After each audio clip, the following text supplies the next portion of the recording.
inshallah. You have extra paper? Assalamu alaikum wa rahmatullahi wa barakatuh. A'udhu billahi minash shaitanir rajim. Bismillahir rahmanir rahim. ربنا افرغ علينا صبرا وتوفنا مسلمين. ربنا افرغ علينا صبرا وثبت أقدامنا وانصرنا على القوم الكافرين. ربنا لا تزغ قلوبنا بعد إذ هديتنا وهب لنا من لدنك رحمة إنك أنت الوهاب. لا حول ولا قوة إلا بالله العلي العظيم. وصل اللهم على محمد وعلى آله وأصحابه وأتباعه وسلم والحمد لله رب العالمين. آمين. So we are on part 8 of Bismillah. This is page 2 for us. We've been discussing Bismillah as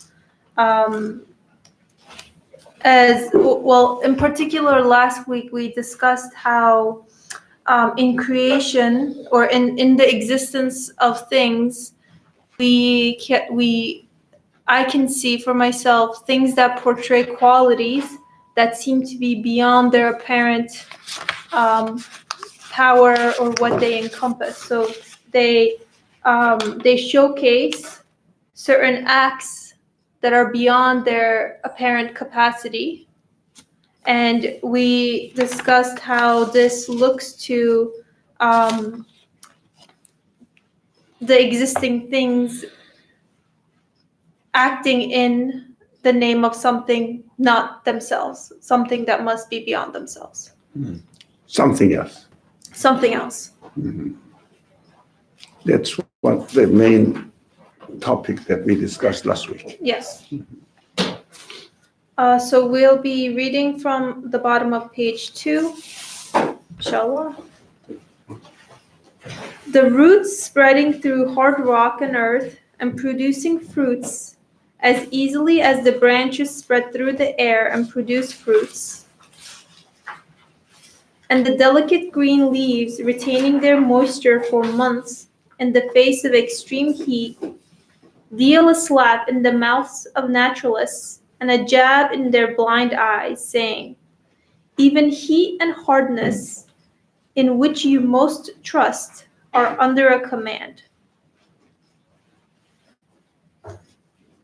I'm going to read that again. For roots spreading through hard rock and earth and producing fruits as easily as the branches spread through the air and produce fruits, and the delicate green leaves retaining their moisture for months in the face of extreme heat, deal a slap in the mouths of naturalists and jab a finger in their blind eyes, saying, even heat and hardness in which you most trust are under a command.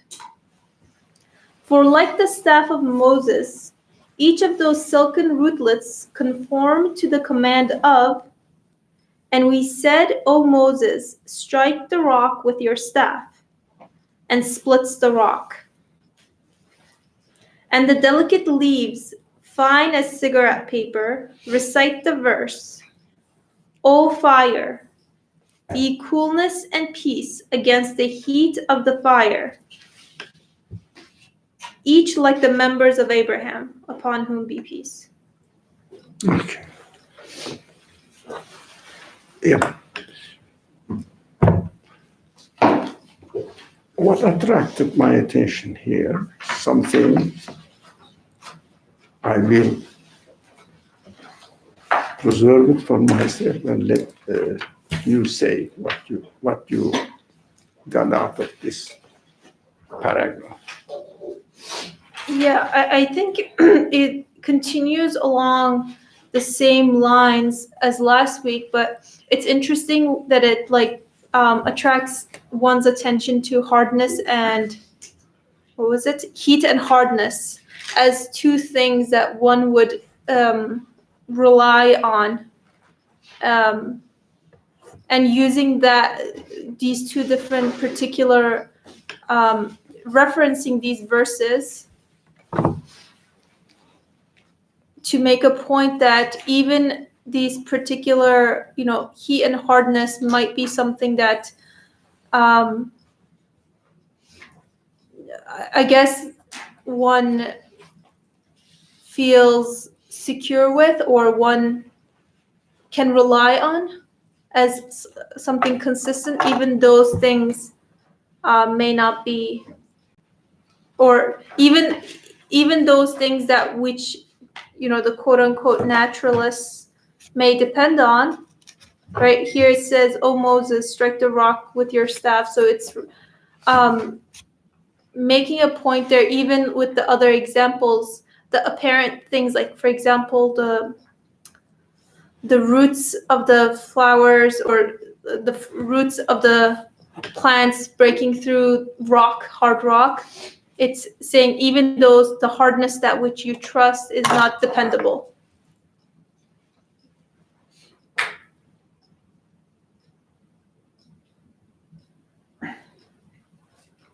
Now, first we have to understand by naturalist, not necessarily a particular philosophy or philosopher, but in general, we have to understand it at a very simple level. Naturalist means the one who sees the nature itself, acts by itself.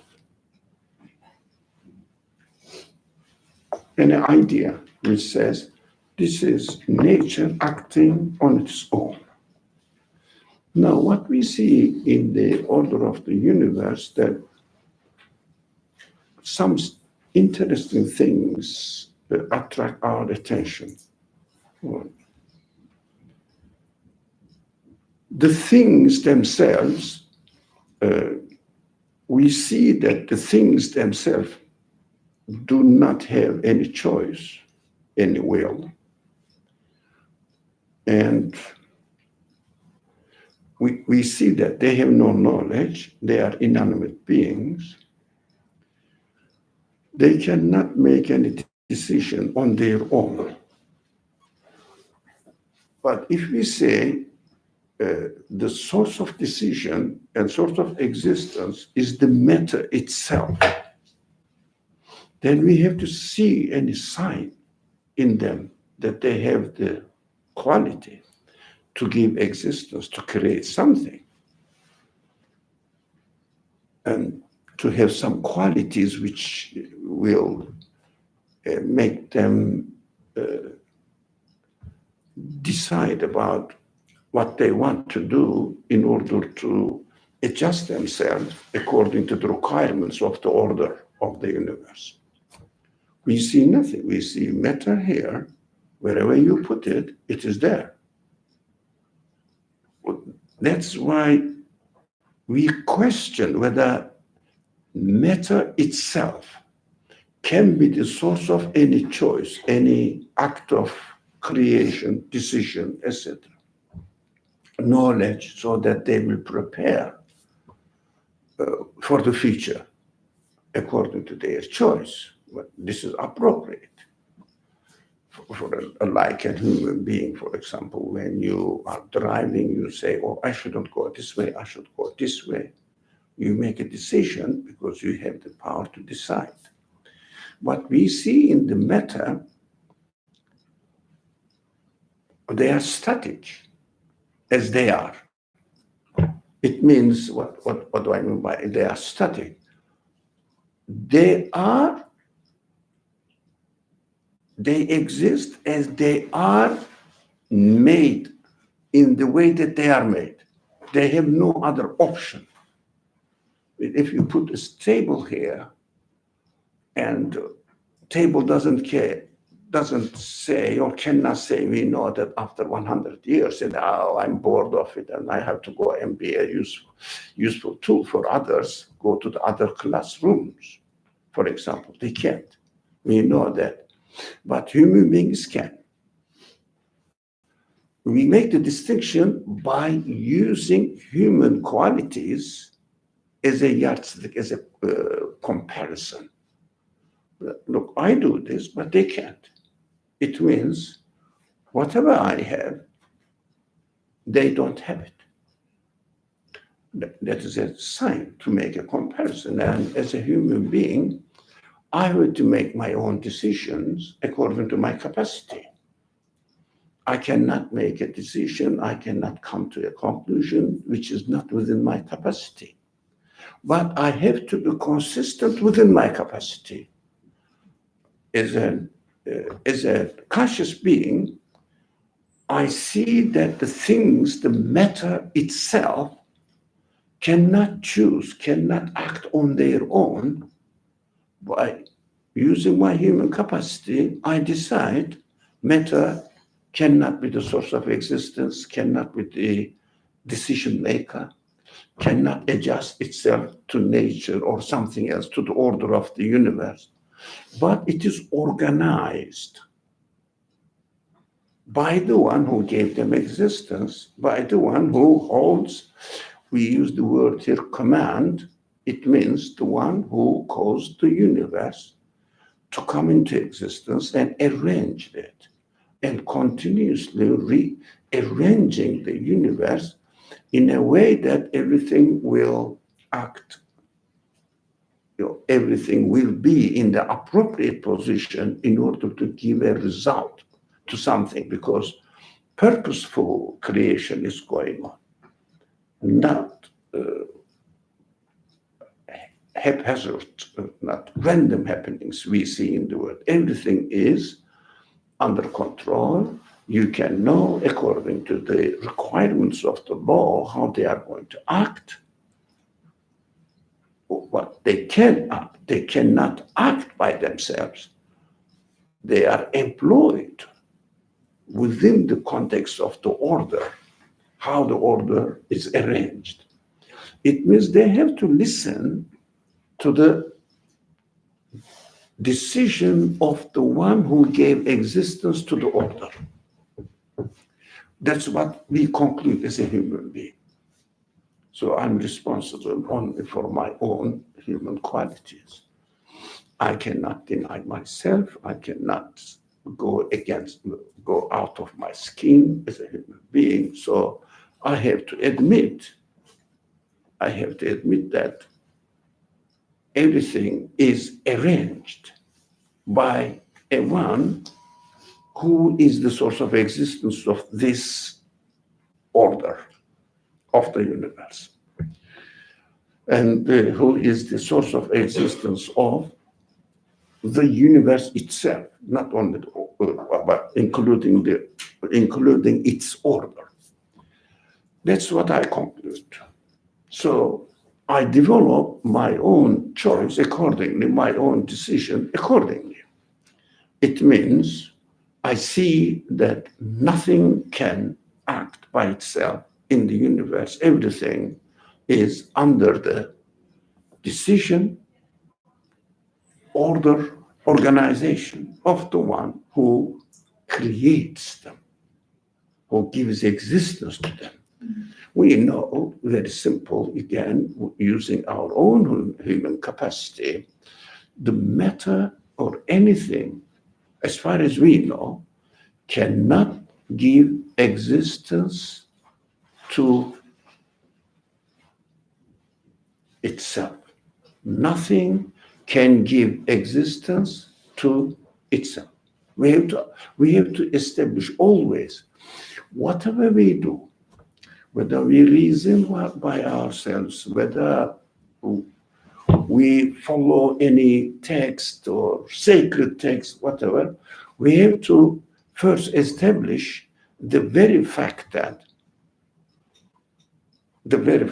for ourselves, nothing can give existence to itself. Everything exists at the will, power, choice of something else than itself. It may be an atom, this may be a planet, this may be the whole universe. Through my own experience, again, I see that I cannot give existence to myself, but I found myself as given existence by something else, as I am. as a living being, okay, living being, but the bottom line is living beings are also made up of unconscious matter.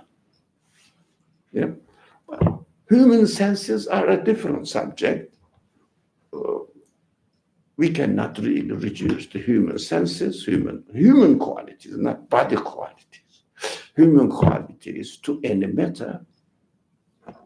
Your feelings, your emotions cannot be reduced to matter because they have a different kind of existence. But if I understand that my body, material body, needs to be created by something else, my human feelings definitely must need to be created. Right? That's what a human mind works. And again, we decide according to how our human mind works. And we say, okay, I don't exist by myself. My feelings cannot exist by themselves. Okay. So I am given existence like any other things in the world is given existence. So I have to look for a reason why I was given existence. Who can give me the existence? Because as a human consciousness always asks this question, human consciousness, is there anyone in the world does something without having any purpose? They arrange as a human being. As a human being, they arrange. We don't know exactly what is going on in the minds of animals. Also, we see that ultimately they have some sort of arrangements for their choices. Although limited, seems to be limited compared to human choice, human free will, but still they are purposeful. But and accordingly, I make decisions. So what I see in the universe, everything is arranged in a purposeful manner because everything has a purpose. What we see, if something happens, there's a purpose. We can reason. We can reason. And also we can reason that it is not happening randomly. Even human beings, when they get a deeper understanding of how the things are given existence, they can calculate it. Even the most complicated actions going on in the world, it means they are consciously arranged. And my conscious also requires that what is going to ask this question, what is going on in this world? If something happens to you, you definitely question, don't you? Why did it happen? What am I supposed to do now? I think that's what I do, and I feel all human beings do. So what shall I do now in this position? And look for a purpose, for a reason, and for a purpose. Accordingly, make a decision. That is how I am. So I see the same thing in the universe, and I say, my existence, the existence of the universe, why? As far as I am concerned, what am I going to do with the universe? What am I going to do with my own existence? So it is a matter of concern for me. So I'm very much concerned with the purpose in my existence. Try to understand why I could have been created with this consciousness. Do you understand? Is the language clear? Why I was given consciousness to ask the question, why I was given existence? What am I supposed to do in this universe, in this existence? So funny things are going which attract human attention, yes, I was given existence as a cell, simple cell. And then I was subject to a development which is also very finely tuned to the general body of the order of the universe, and created in such a progress that I find myself in this position. But someone or something is operating on my existence and giving me existence, gradually developing as far as human experiences are concerned, and then degrading again gradually, getting older, older. And through my experience, as I was given existence within the universe, equally, I am given existence of death within the universe again. What is the point? I am put into a kind of education training through many, many stages of existence. I say, what is the point? What is the point here? I have to question this because my conscience always disturbs me. It has a quality that it disturbs me. For example, if you notice that something is strangely happening to you, for example, make it very simple, body. Something is not acting or operating in the way that you are accustomed to it. What do? You start investigating, go to a medical examination and try to see why is it happening. Try to see what you are expected to do in order to take a position before this reality that you are experiencing something strange. Now, if my teeth aches, I will definitely come to you, the dentist. Why? Because my consciousness says you have to look for the reason and try to find out the reason, the source, to diagnose the source, so that if I can find the solution, cure, or healing for it, I will be settled down. I cannot ignore my reality.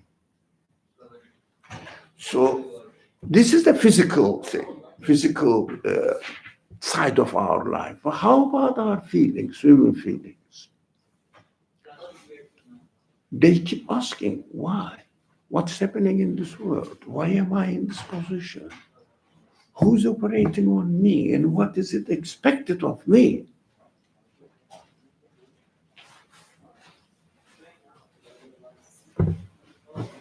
Okay.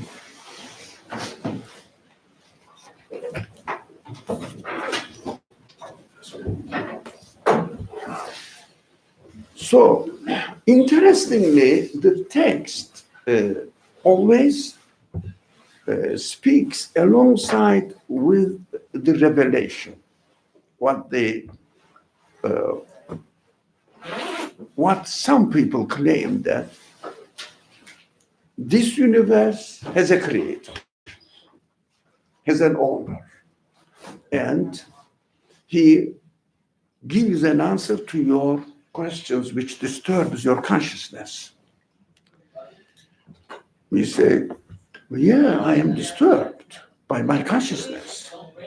Lots of questions, no answer, because matter doesn't answer my questions. I say, is it really? Is it really? How can I check? I don't know. How can I check? But what I can do is very simple. I can read the text and see how consistent it will sound in accordance to my own capacity to understand and see the consistency in it. Again, by myself. Okay.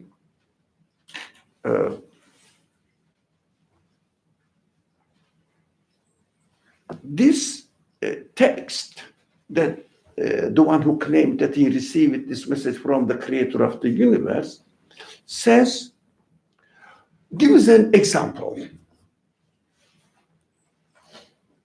Says, look what the creator is telling. There was upon a time a man, example, it's then a kind of scenario, but this scenario is realistic or near-realistic, none of our concern. I have to read whether it's consistent or not, makes sense to me or not. It's not my concern. There was a person who's called Moses. Okay. Do I know him? No. Do I have to know him? No, I don't have to know him. But a person. And in the if you like, storytelling. So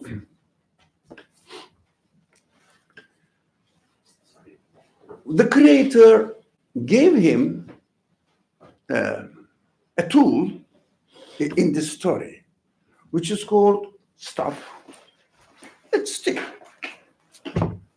and asked them in this story, asked them to hit this rock.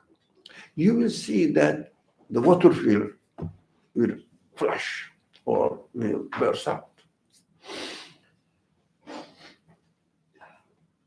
I say, what do you mean by this? I haven't seen the guy, the person. I don't have any stick to hit the rock and the water will gush out. No, it is not within my capacity. But the story is always taught in every literature, not the purpose of their own sake, the stories itself, but to tell us something else. These are symbols of ideas taught in a physical events, in the form of physical events. You must be familiar with the some classics, literature classics, that the ideas are represented by certain people, and the roles are given to the people, but in fact, the aim is to tell what this figure represents, which idea it represents. So, because I don't know who Moses was, and I don't have to know, I cannot know, it happened 3,000 years ago, somewhere there, and I haven't seen his staff, etc. I haven't seen him hitting the rock and water is splashing. But what is the message? That's what my concern is all about. What is the message to me? What are you trying to tell me by giving this example? Again, never say that this event historically didn't happen or happened. It was a miraculous thing. Maybe I don't care because it is not beyond my capacity. It is beyond my capacity to experience it. I don't deny, I don't say anything, none of my concern. But I do, my responsibility is to concentrate on the story and try to see what this story is representing, what idea the story is representing. And the author of this story is trying to teach me some sort of idea through the story. That's my concern is all about. I spend no time. When it happened, how was the stuff? Which rock was it? Even if I found, what am I going to do? Okay, the stack is here. The stick or the rod the stuff of Moses, the historic that they found out. Hit the rock. Does water gush out? No. So this is not my concern. We have to be comfortable about it. Neither deny nor claim that it really happened. It really happened. So what? It really happened. So what? Is it a point? No. It is told in this way, saying that this is a miracle. It means extraordinary event created by the creator of the universe in order to demonstrate that this man is somehow employed by the creator of the universe. So that he's speaking on behalf of the creator of the universe. I say, okay, if he speaks, if he does all this on behalf of the creator of the universe, it must be teaching something to me that within the universe, such an event is possible to happen. Because the creator of the universe is speaking to me, such an event is possible to happen. And teaching me which kind of, if you like, extraordinary or not extraordinary, miraculous, this is called, which is not really the way the people are accustomed to it. We are accustomed to it. Is there anything in the universe happening like this so that I can experience what the message in this story is for me? So the author, interestingly and briefly, and in a fine-tuned manner, employing this example given in the text, Revelation text claims to be the Revelation, says, look, even you see in the creation of the universe that as compared to rock and a wood, piece of wood, as compared to, can the piece of wood get the water by just hitting it and take the water out, gush the water out? Is it possible? The author says, look, everywhere the example of this event miraculously happened, because this story is told as a miracle, purposefully created by the creator. Now, if the creator was the creator of the universe, definitely he must be teaching something to do with the universe and his action within the universe so that I can deduce some idea and come to a conclusion. But this action must be miraculously happening. What does it mean, miraculously happening? Beyond the capacity of anything within the universe. Not only a human being, not only within the capacity of the figure told Moses, not only within my capacity, but everything in the universe. What's happening? An example the author gave. For example, a very weak, extremely weak root of the plants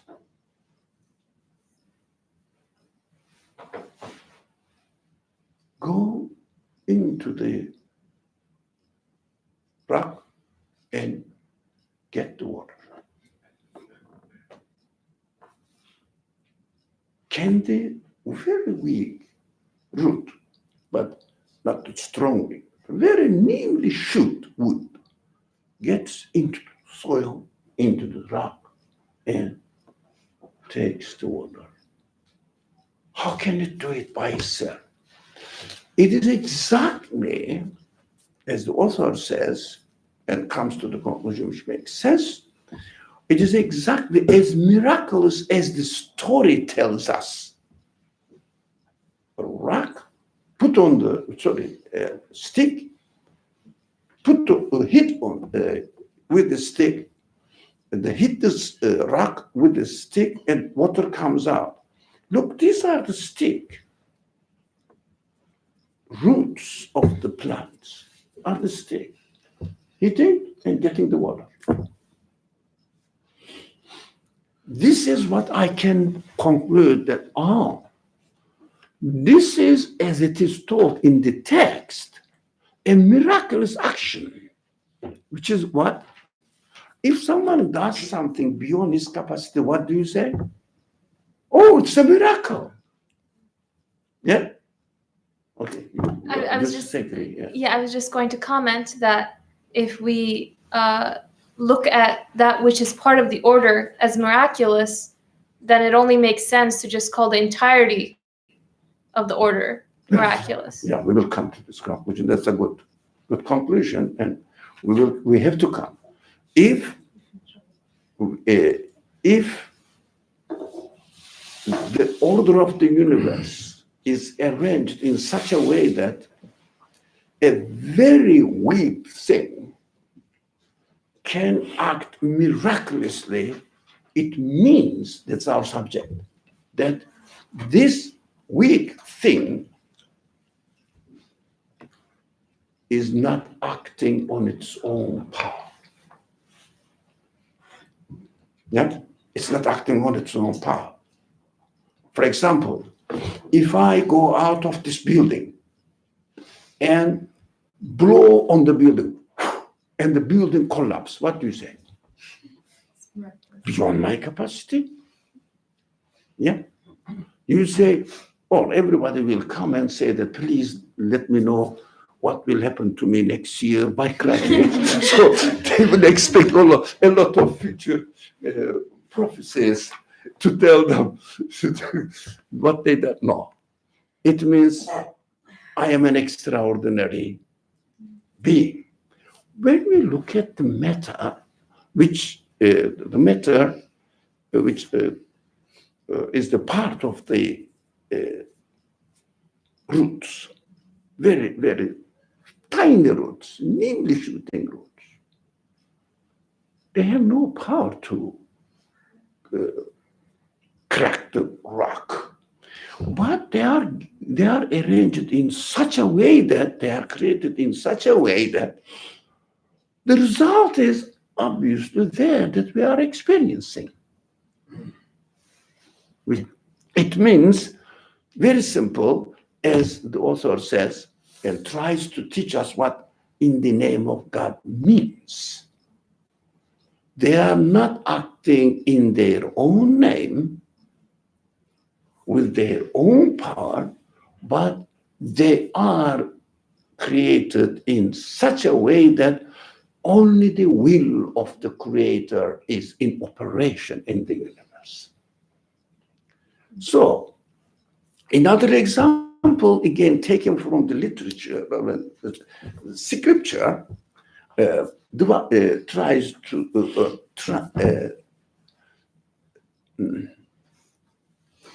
claims that it is revealed by God as a guidance to human beings to provide the answers to their questions. It says, there was a guy again who's called Abraham in the story. Yeah. And he was thrown into the fire and he wasn't burned. I say again, the same reasoning, same questioning again, then what is the point in telling me? Do you think I should just throw myself into the fire and I won't be burned? No, I would never dare to try this because I know I will definitely be burned. So it is not for this purpose, it's obvious that this is a symbolic way of teaching, conveying the message of the one who speaks in the text. Look, you can see this happening, this kind of miracles under the sun, sun heat, a very delicate plant leaves or branches stay there in a dry summer season, they don't get burned. This is the order. Don't you see that there's something extraordinary, miraculous way of arranging the things happening in the world? Don't you see that the miraculous things are happening in the world?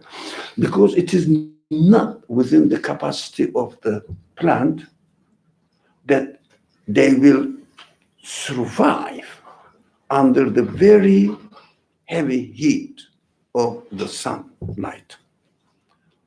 So it is arranged. It is arranged. So the author says, we understand that the things are arranged in such a way that they perform. Okay, that's good. Bring a chair here. Come this way. Come this way. Zero. As if you will look there as a cast out. No, it's all right. Okay. So we see that the unconscious beings are arranged in such a way that they are performing some job beyond their capacity. Yeah. Matter, for example, as you pointed out earlier, the whole order of the universe, we see that what consists of the universe is matter. And what is going on in the universe? Incredible results. You know, if I, for example, get the material on a site, on a piece of land, which are needed to make a building, and put it there. If I wait for the wind or earthquake or anything will happen, and accidentally out of this materials, a building like this will come out after 10 billion years.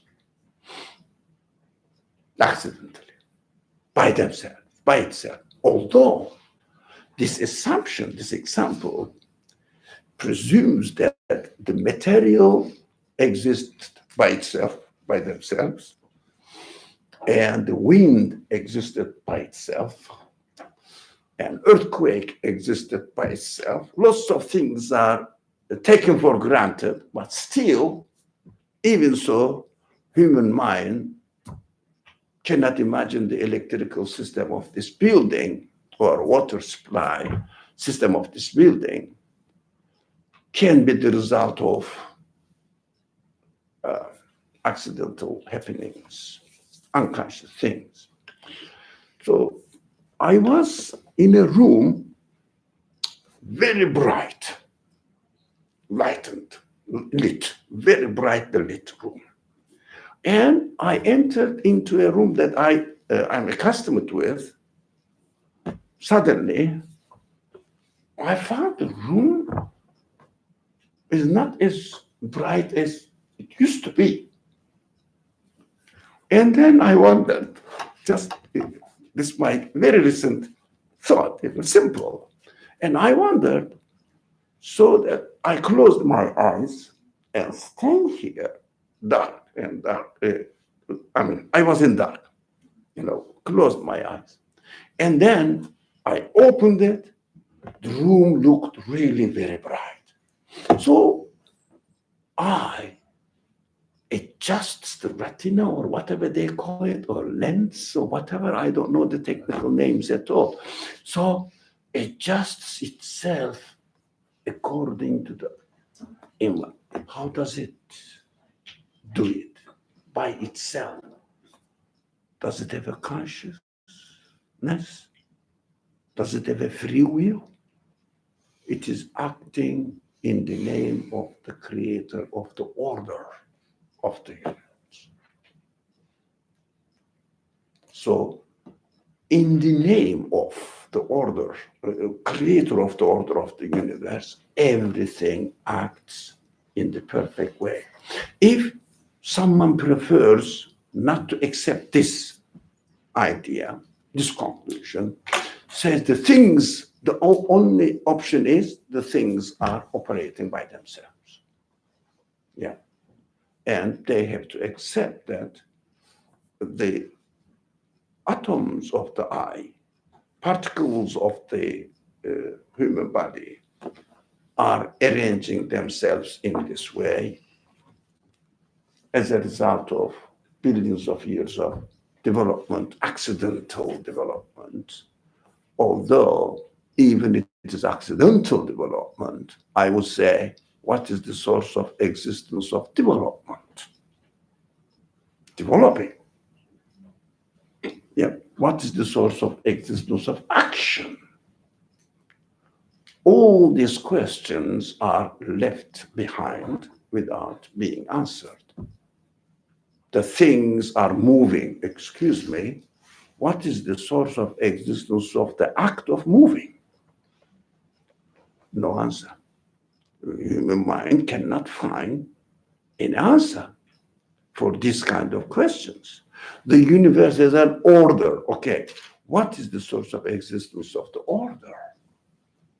I can even further go on questioning what is the source of existence of my consciousness which perceives the order in the universe? My choice to adapt myself to the order. What is the source of existence of the quality that human beings have? What is it? How do I get it? We say human beings adjust themselves, right? What is the source of existence of adjusting? So when you start talking about the source of existence, every alternative falls apart, doesn't make sense. Only these are arranged by a conscious being. Everything seems to be acting themselves, no, in the name of the creator of the universe. That's the subject, trying to understand. In Islamic literature, again, the Quran, which is scripture, claimed to be the word of God, it is said, Bismillah.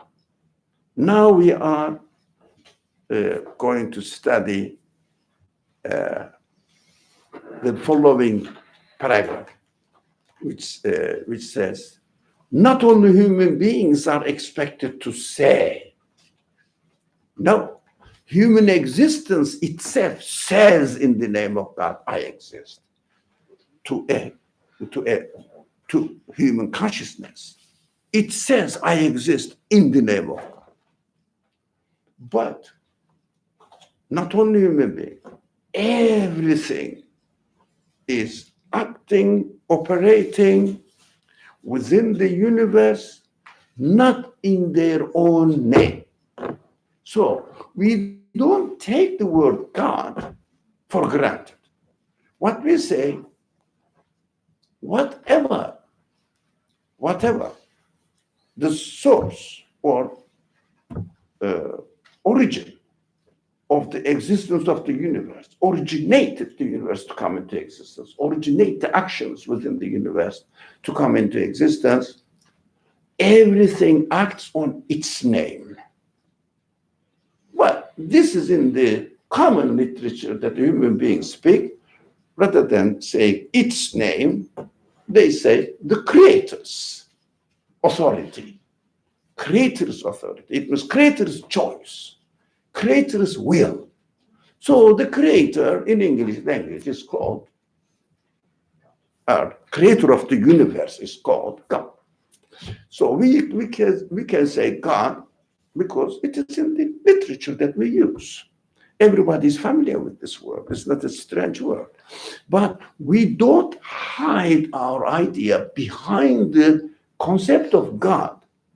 Rather, we come to the conclusion that such a being, which is known among the human beings with the name God, must such a being exist. But of course, he is the creator of the universe. We cannot try to see within the universe. It's the creator, the source of existence of the universe. So we conclude as a human being with our mind, with our feelings, whatever human side that we have, such a being must exist not within the universe, but the existence of the universe depends on his existence. That is, we as a human being should come to this conclusion. Right? Isha. Do you need it? Or shall I? Okay, yeah. So you keep that one. So.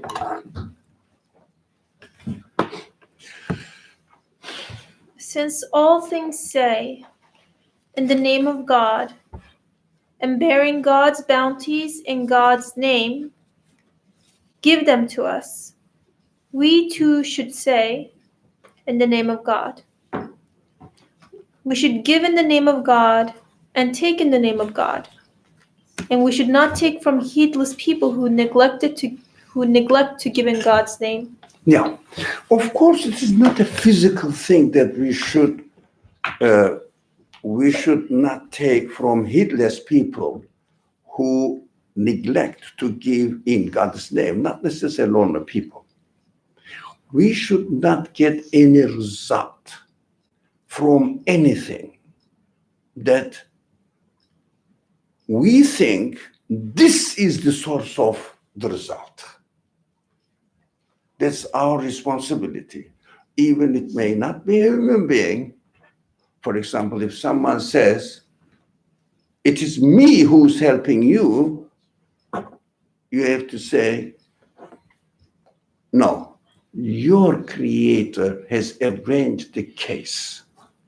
You have used your free will, that's up to you, but you are not the creator of the event. So when you receive my help, you have to be conscious that the creator has arranged this event according to his choice as well. Yeah? Be conscious of it. If a human being does something, or if you go and pick up the, let's say, eggplants from the plant, from your orchard, and you don't say the plant itself, the branches of the plant, leaves of the plant, you produce the eggplant. No. It is just acting in the name of the creator. It means according to the will of the creator, that is how the things are arranged. That consciousness is required of us. We have to be aware of it. Yeah, well, for example, if you are a farmer and animal farming, so if you are milking the animal, the cow or goat or sheep, you don't say the cow is producing the milk. Cow is producing the milk. Think about it. Which particles in the cow that is the cause of existence of the system that produces milk? Right? So the text says, be conscious. Everything in the universe is not acting in their own name. It means they are not the performers of the result, but this is the result of the performance of the creator's choice. It means will, creator's will. We have to be conscious of it. Why is it important? First of all, that is human requirement, the requirement of human consciousness. We have to be aware of what's going on in the universe so that we will understand. So, secondly, for a conscious human being, I wouldn't never ever think that the God is the source of existence of the milk. It is a machine, if you like, in a simple way of explaining it. Made in this way, it has to act in this way, but it is acting in the name of the one who made it. So be careful that everything we receive in this universe, we have to be indebted to the creator of that event, not the means and vehicles. Not the means and vehicles. So it is very much appropriate to human honor. I am not begging the wood to give me what I need, right?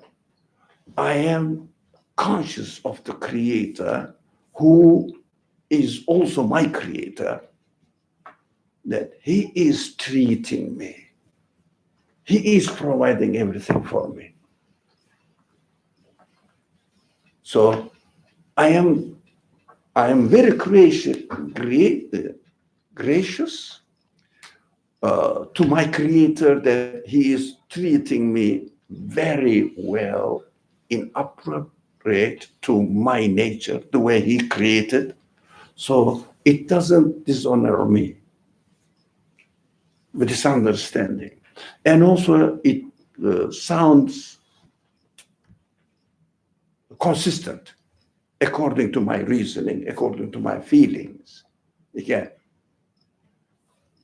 why not to be aware that whatever we receive, you are drinking your coffee, so it is, yeah, you thought about it. That's practical. So while you are drinking your coffee, yes, you know that these means, vehicles are arranged in such a way there may be some human interference, human free will interference there.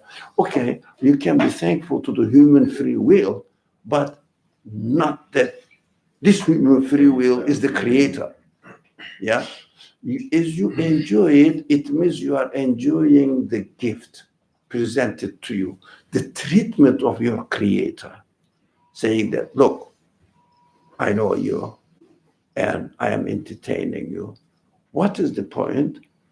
To be aware of the creator, then explain your existence accordingly, and always be in contact with him.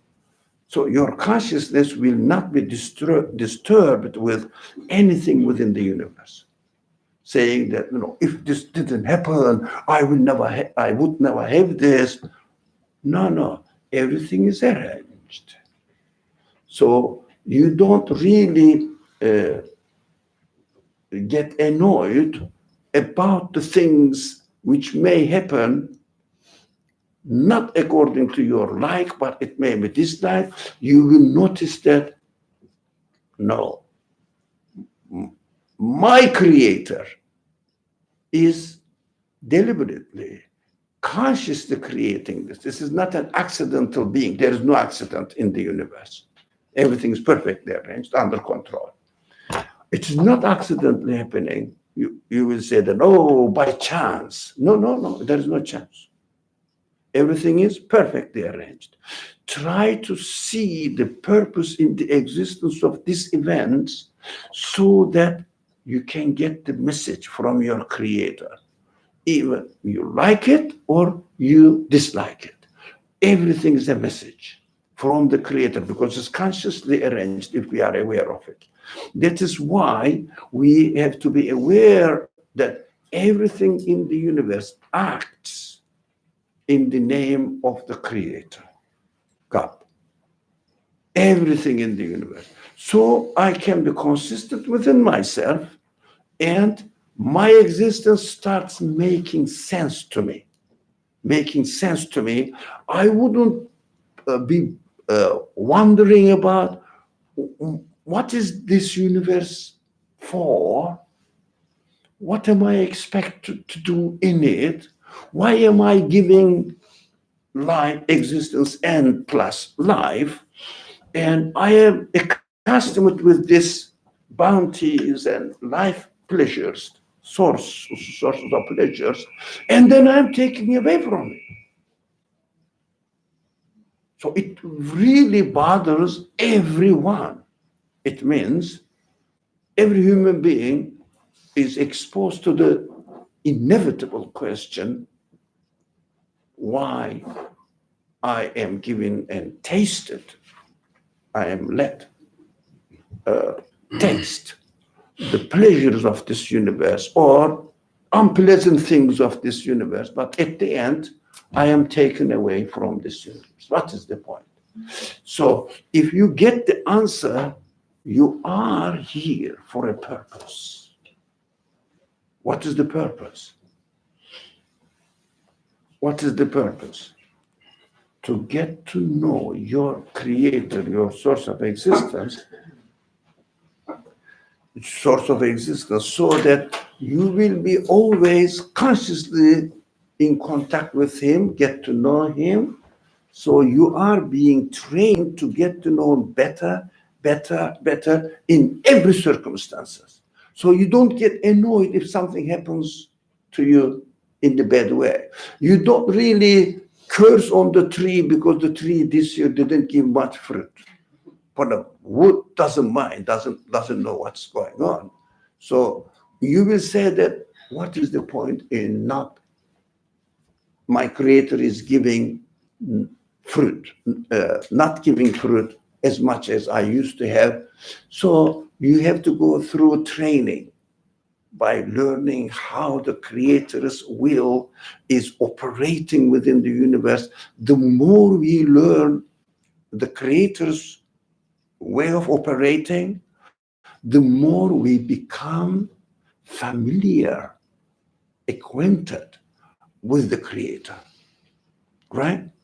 So I will develop my consciousness of my creator, and I understand that after my death, oh, there was a purpose in my existence. And this purpose will teach me that life is not accidental, death is not accidental, everything is perfectly arranged. So I have to prepare myself. What will happen to me after this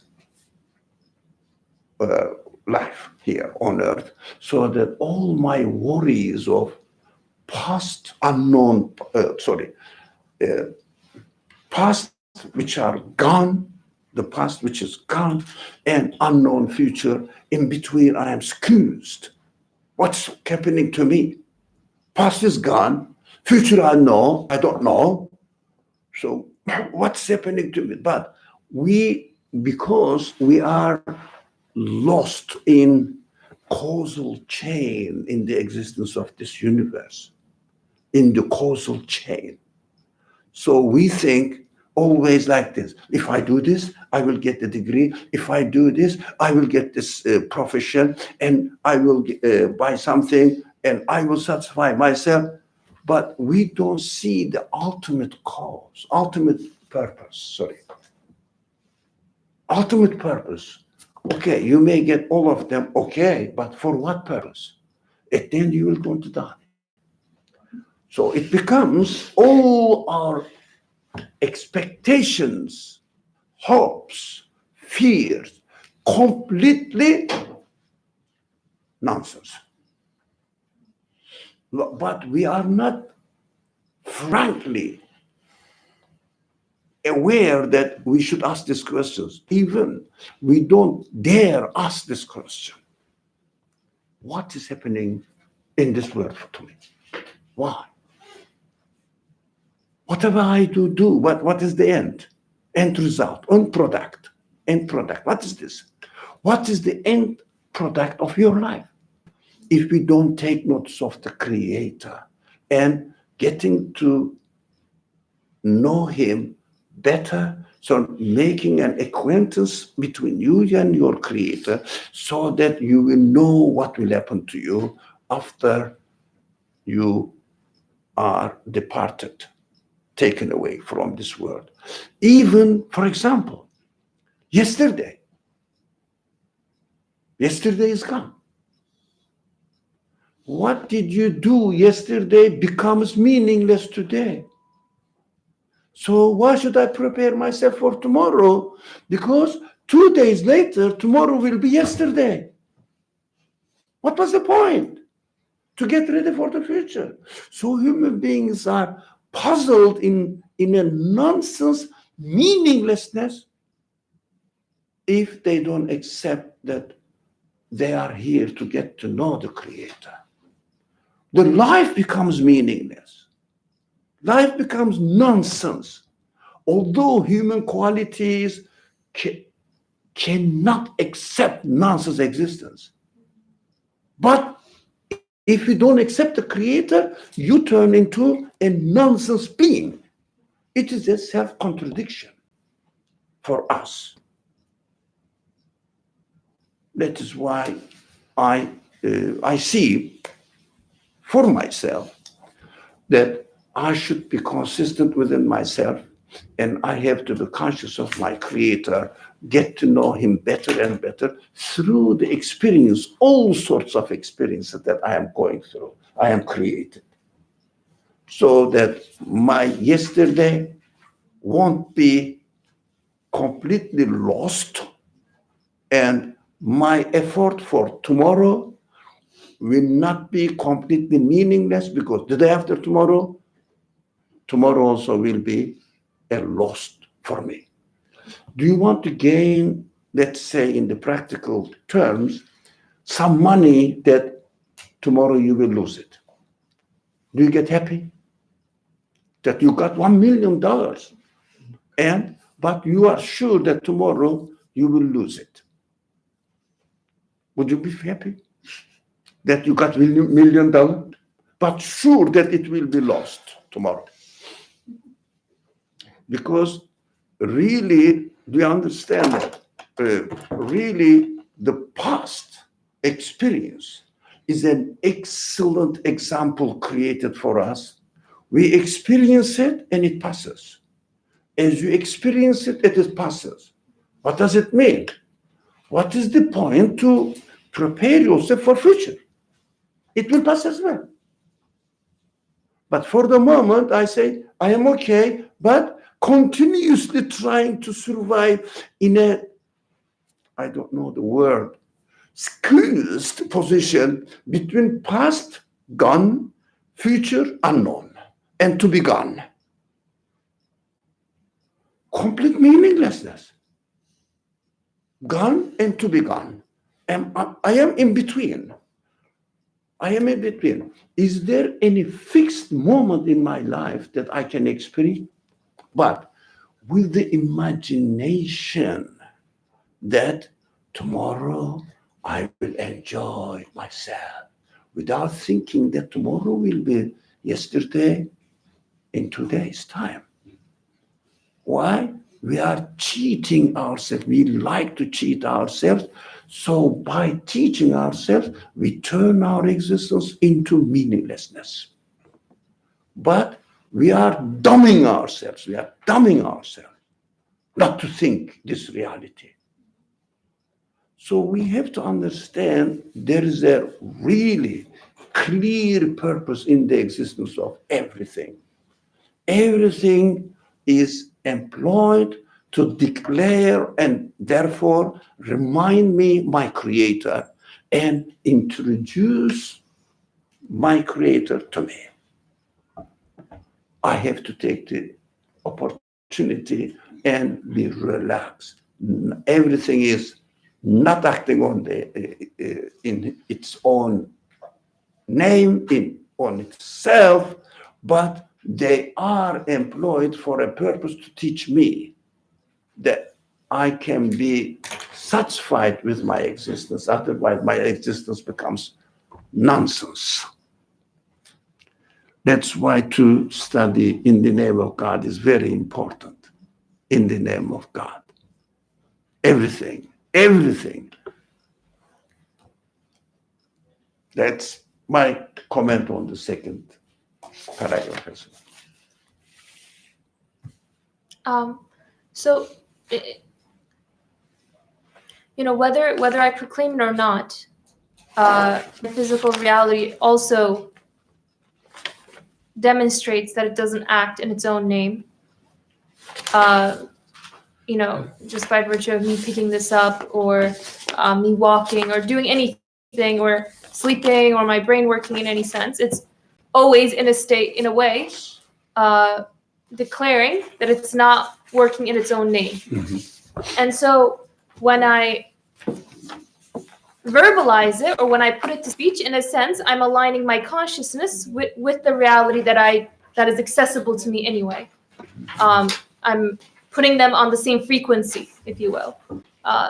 What I'm wondering is, in terms of this last sentence, and I know you briefly touched upon it, but when it says we should not take from heedless people who neglect to give in God's name, within that framework, whether anyone declares to give in their own name or not, they're always acting in the source's name, if you will, whether they declared or not. But physically they do. Yes, physically.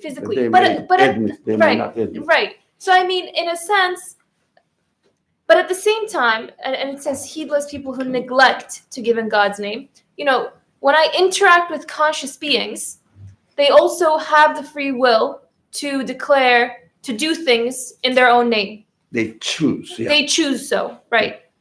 So they may. Yeah. Right. So this sentence seemed like a very heavy, almost ethical mandate to me, in that if I just think about, I'm thinking in terms of, I guess, a physical level, taking things or buying things from people. I mean, the majority of entities that I interact with, conscious beings or companies or whatever, are almost always seemingly explicitly giving or producing in their own name.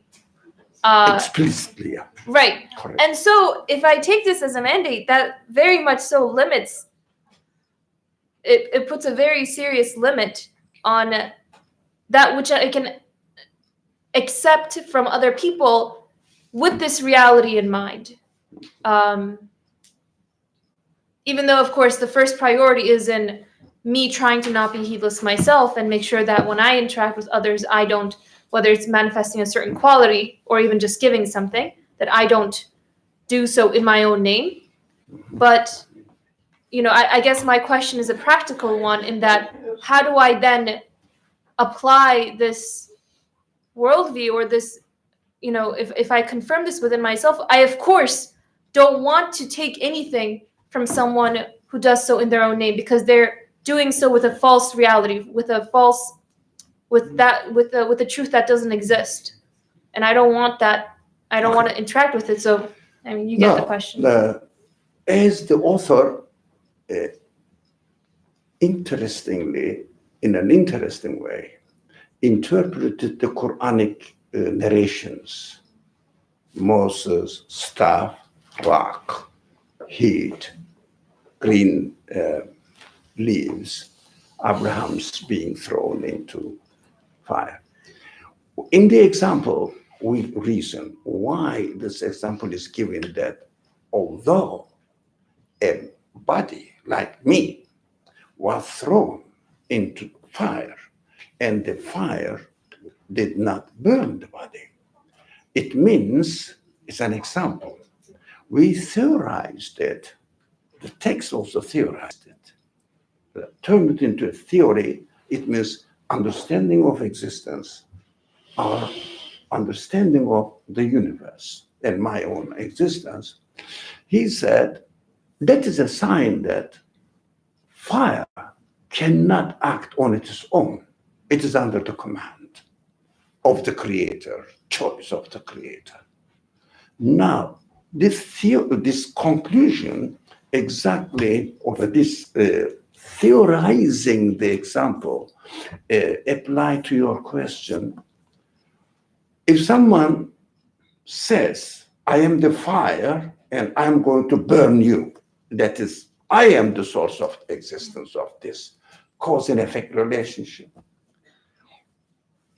you are expected to say, ha, ha, you are not the fire acting on its own. I know you are employed.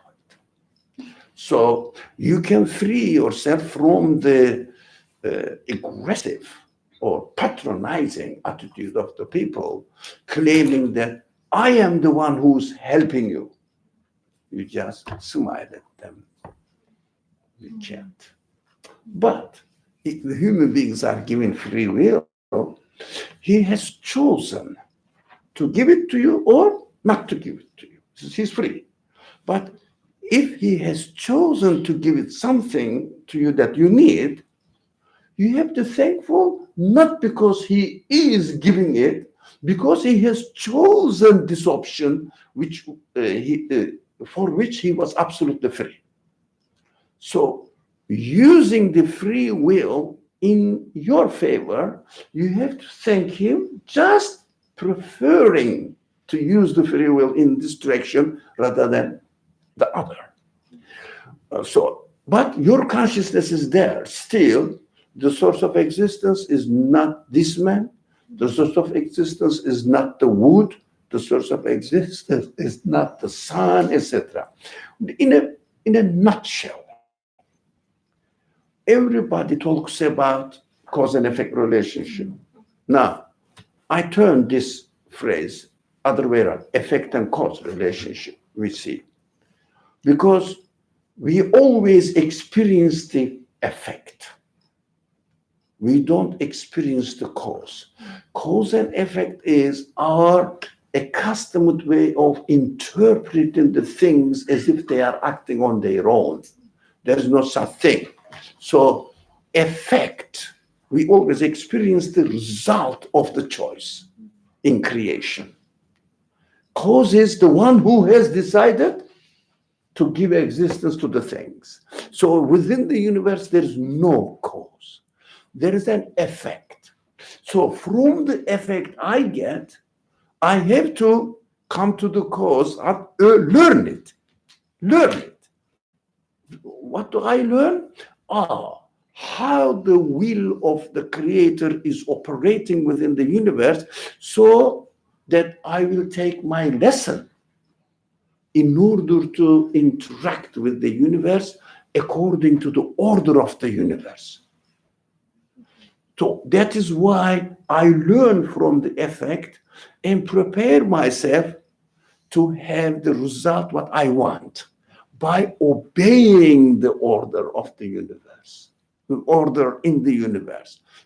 Therefore, by implication, when I obey the order of the universe, it means follow the order of the universe.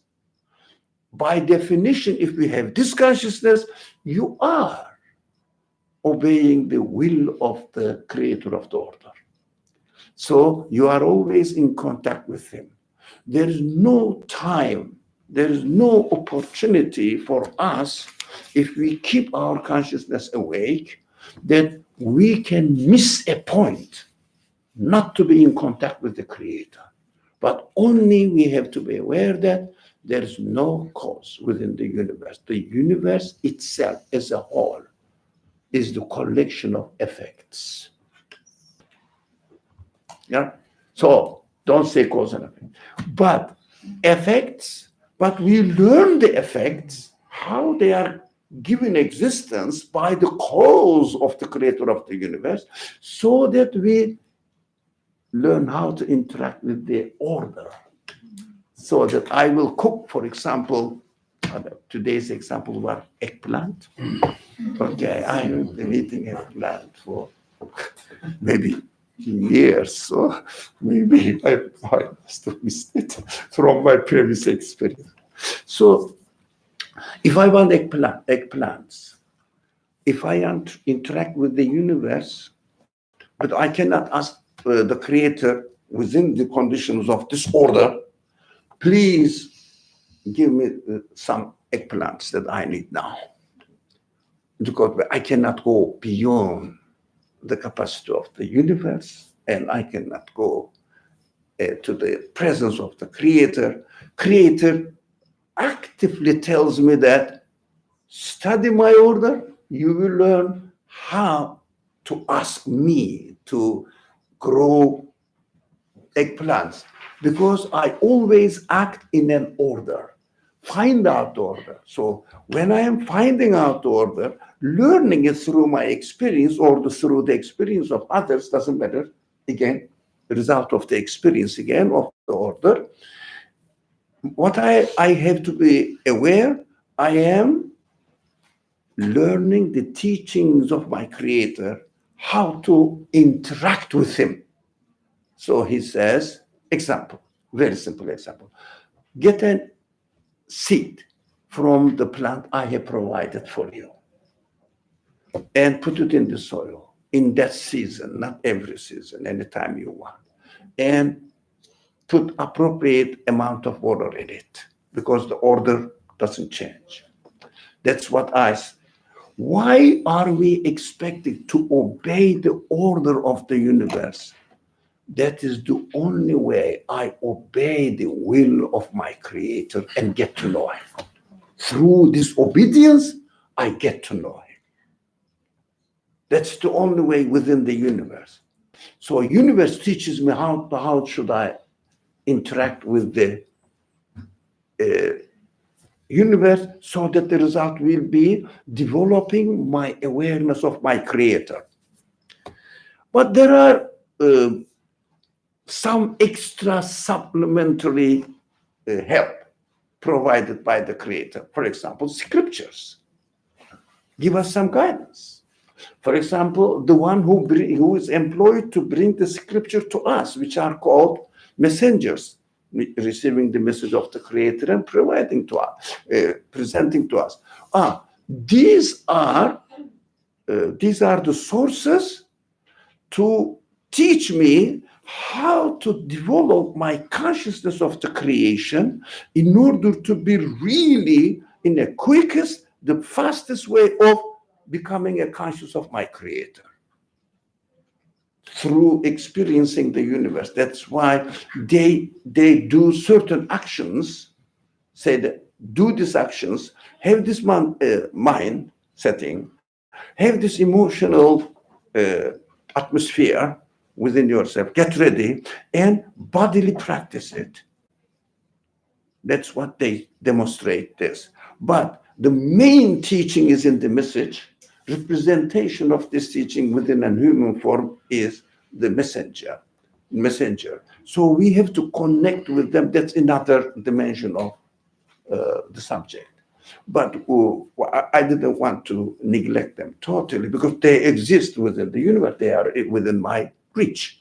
But in the name of Islam or Judaism or whatever, there are lots of material out there. So I have to benefit from them and see if they make sense to me, which is consistent with the creation. I will take it. So I have to see within myself, also experience it. For example, as you said,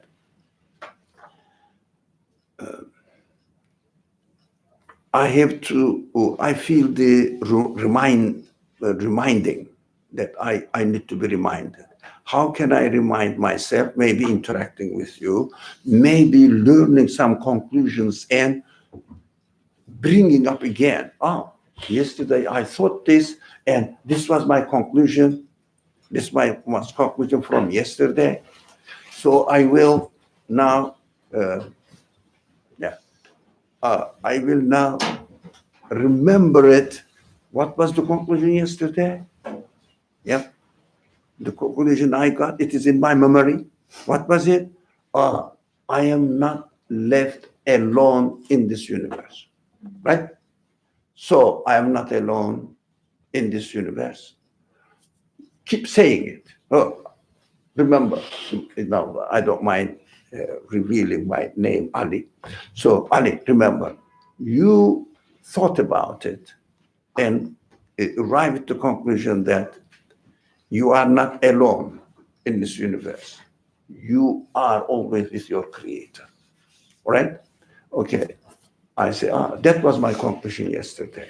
So let me build up even further how much I develop. For example, every science starts from the scratch and slowly builds up on the same line. So they don't change their progress. But coming from that, some people say, no, 1 + 1 makes 2 is the starting points of mathematics. Yeah, or comparison between 0 and 1, starting point of human reasoning. Yeah, non-existence and existence. Now, these are the very fundamental seed of every discipline. That's how human beings educate ourselves in this world. So I have to develop. If I say 1 + 1 makes 2 is the heart of mathematics. Okay, should I stop there? Yeah, I have the capacity to go further.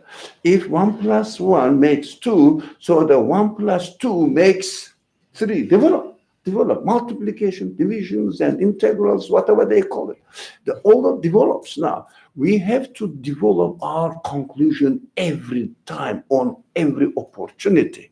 For example, saying that I understood that the universe must have a creator. Okay, that's 1 + 1 = 2. Shall I stop there? No, which kind of creator? What am I going to do with him? How can I approach him? How can I communicate with him? It needs lots of millions of other questions to be satisfactorily answered. So, inshallah, we shouldn't stop. That's why we should remind ourselves as well. So, that is called remembrance. Yeah, remembrance. You can use many ways of remembrance, by the way. And also in the scripture, remembrance or reminding, somebody will remind me and I will remember, isn't it? It works, mutual. So something will remind me. Universe is a reminder, isn't it? Yeah. And your consciousness is a reminder, keeps kicking you. What is that? Why is it that? So they are welcome. They are reminders, and I have to choose to remember.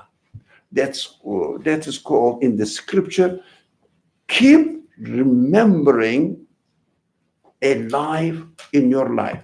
How? Mentally, emotionally, physically, because we exist physically as well. Yeah. We have to perform our relationship with the Creator, being aware of Him, and emotionally being attached to Him, and physically being in contact with Him. Physically, how? Physically mean physical experience will be a reminder. For example, the best example, I really am amazed at, the messengers advised us to prostrate physically. Think about it. I mean, not as an part of the formal prayer. No, think about it when you are going down and putting your head down. What do you feel? Try to experience it. What do you feel at that position? As a feeling, maybe making reasoning about it. Why am I in this position? What am I doing here? You will understand that you are making your most possible physical way of expressing your reality. I have nothing to claim in this universe. Everything is given to me. So how can I do this physically? No. How can I express it within the conditions of this physical world? Going to prostration. If you get the taste of the prostration, it's not the opposite of frustration, it's a hope. You will understand that you are consistent within yourself. You know that you need to be created. That's the way you experience it. You express it. I need to be created. I cannot claim anything in this world. So these extended side of to worship the Creator, that's the last word. It means acknowledge Him, practice it, and be conscious of Him and live accordingly. Develop your feelings, develop your understanding to be conscious of Him even better and better and better. There is no static creation. There is no static understanding as well. We cannot take belief in God in a static way. I believe in God, finish. No, this is just the beginning. You have to develop through experience. That is why we have to keep reminding ourselves through every opportunity we have, through every evidence we experience in the world. We should keep reminding ourselves.